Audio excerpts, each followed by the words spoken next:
Hey, you pointed out one of our traders on Twitter. Ted Cruz said Joe Biden becoming president is the best thing to happen to Vladimir Putin. And you say this is what happens when you bathe in the Flavor Aid every morning. Yeah. I mean, it really up is down. Like Trump was not the Putin puppet. Oh, I see. For sure. And you'll note that I always use the correct substance when I make those jokes. It was not Kool-Aid. Flavor Aid. Flavor Aid. Flavor Aid, Thank yes. You. Yep. Thank you. Thank you for that correction. I appreciate it. Okay, so Charlie, I just was saying, I don't know how. You don't need to be an expert to go Putin got his money's worth, right? It wasn't just Trump. He co-opted an entire party. He has an entire network here that does all of his talking points. No wonder he's emboldened. It's like Fiona Hill said. Trump emboldened him. Trump never made one move that was for America. It was always what was best for him. I'm hearing the argument from a lot of toadies that, look, this never happened when Trump was president. It didn't have to happen when Trump was president. Putin didn't have to expend any energy when Trump was president. Yeah. Yeah, but I mean, the co-opting of the entire Republican Party and Fox News Network tells him, he's what do you think emboldens him? He knows that they're going to do his talking points without him doing a thing. Sure, and it's completely astonishing to me now. I didn't think I could, continue to be astonished at how thoroughly he's captured the Republicans, but this is unbelievable. Yeah. I mean, Ronald Reagan would be, gobbling jelly beans with both hands if you were alive to see this. Yeah. Yes, for this, also for our autocratic thug, which, by the way, you had a very happy headline. The entire scummy infrastructure of Trump's business career is beginning to crumble. Yes. You said New York Attorney General Letitia James has most of the former First Family halfway up the tree, and on Thursday, most of the former First Family heard the branches creak. I just like that the whole visual. You said not just evidence, copious evidence. Copious from the Latin meaning busted, dude. Oh, we made something for you. We made something for you. Yes, it does mean the Latin of busted. Shake down, you're busted. I made that for you. Yeah, I made that for you. Thank you very much. I am honored by Beverly Hills Cop. Yes. You said pending a useless appeal, which the former First Family undoubtedly will lose. Not only whatever you call him, Del Mar-a-Lago. Sure, but also his son Sluggo and Ivanka will have to put their hands on the Bible, and assuming it doesn't burst into flames on the spot, they will have to answer for a couple of lifetimes worth of deceit, and they will do so in the full knowledge that as AG, James has the power to dissolve corporate entities found to have engaged in widespread fraud. As she did Trump Charity and Trump University, the right? Foundation, exactly. Yeah, she means business. I haven't been keeping track of what's going on in Georgia with that lawsuit, but Letitia James is looking for heads to hang on the den wall. Yeah. Yeah. Well, you said it's been fascinating to watch all the scams and dodges he's used to build his fabulous career suddenly fall away as all the phantom mechanisms driving that career became visible and as a result evaporate. The entire infrastructure of his life is crumbling. He presides over rubble now, the ruler of a kingdom made of bones. I love your writing. By the way, is this morning's stack? U.S. Supreme Court formally ends Trump's fight over Capitol attack records. Yep. He is just not having a good legal week or two, is he? I mean, you're right. It does have he doesn't have a leg to stand on. I mean, he's got no case against any of this. Right. But for years, his legal strategy has been, if I don't have a case, I'm just going to string the process along until people get bored, tired, or run out of money, and they give up, and I can go on my merry way. Yeah. The government doesn't run out of money. Something everybody else said, like, oh my God, are these guys ever going to answer for everything? And I think you're right. It's the legal process does take a long time, but you're right. It's like one by one, it has that feeling of all his protections and things he's always had just crumbling. They're crumbling away. Mm-hmm.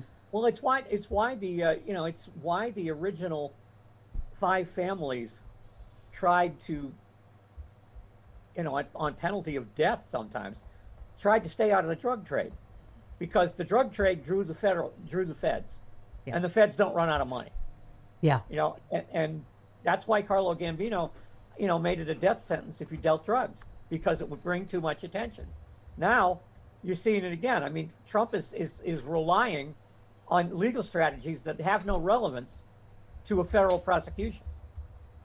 You remember that in Godfather? Do you have the music? You remember that? Chris hasn't seen. Have you seen The Godfather now? Chris has never seen The Godfather. For the 80th time, yes, I have. Now he has. I saw it 5 years ago. Yeah, right. Okay. But as what's his name? As the he's Godfather. He's so upset he's just walked away. As the Godfather once said, it's a dirty business. This drug business. Am I doing that right? I don't. Is that the line? Something. I don't know what the chin stroking part was. Yeah. I was talking to Sonny. He was talking to Sonny. It's a dirty business. Okay.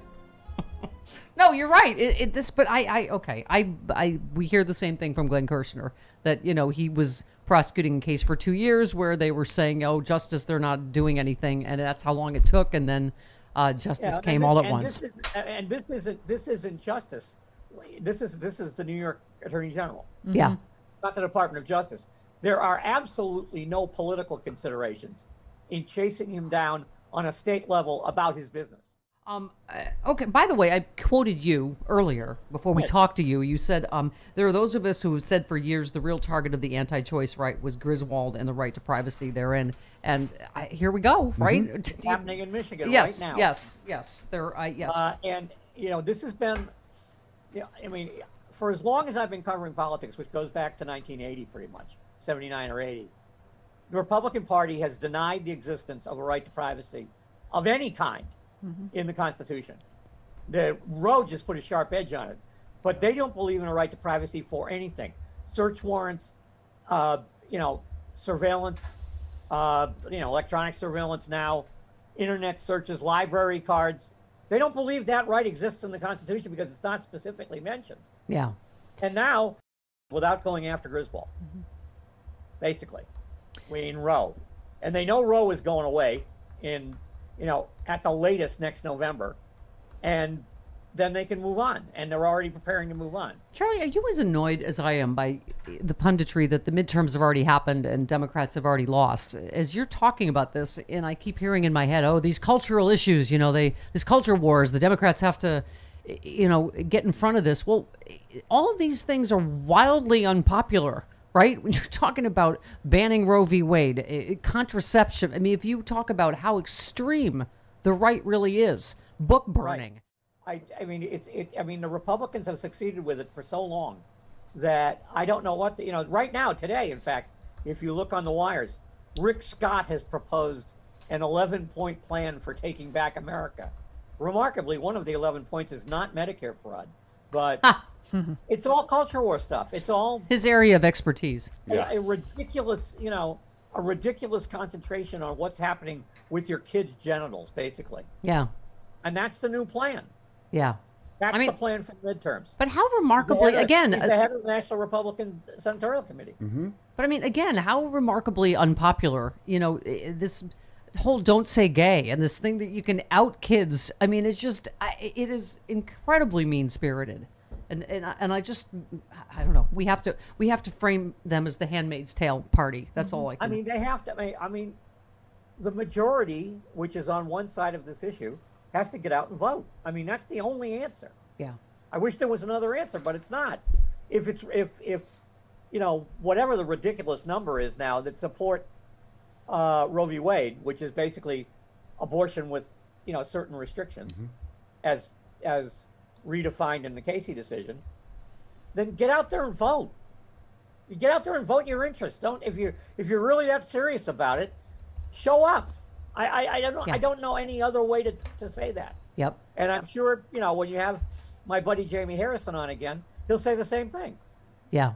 Well, also, we keep saying we're not going to get help from the mainstream media. We have to do it. Thank you for your piece. You said the CNN report on Hillary Clinton manages to find a new wrong way to cover her. You said you'd think that after trying various wrong ways to cover Hillary for going over 30 years, they might have run out by now, but apparently they're still adding pages to the old hymnal. HRC delivered this. It was barn burner. Thank you. A great speech calling out Trump and the Republican Party, Fox News, etc. And you said, here's CNN deciding the day's story was that 4 years ago, HRC enthusiastically endorsed Andrew Cuomo. You're like, what? does that have to do with anything she said, right? You said HRC remains an important voice in our politics, regardless of how she's viewed in various green rooms and the salons of the Church of the Savvy. At her best, she enrages all the right people and says what needs to be said in the political moment. And as Brendan Behan used to say, F the begrudgers, of whom there apparently are an endless supply.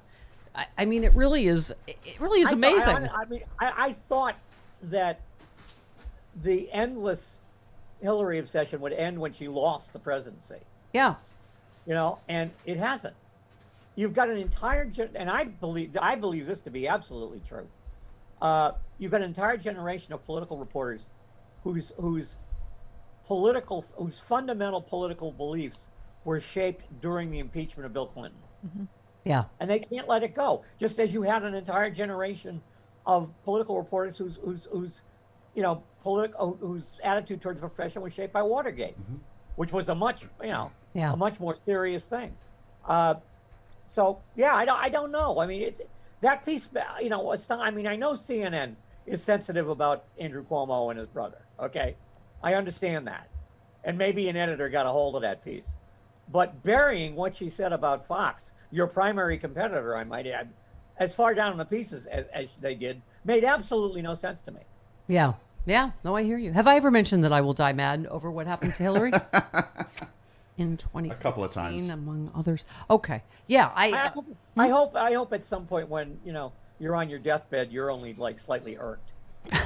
Mildly annoyed still. Or a little bit. But even today's news, you just bring up the Clintons. The fact that Bill Clinton was impeached over a consensual BJ. And if you'll recall, what do you call it? Trump was impeached over withholding aid to Ukraine.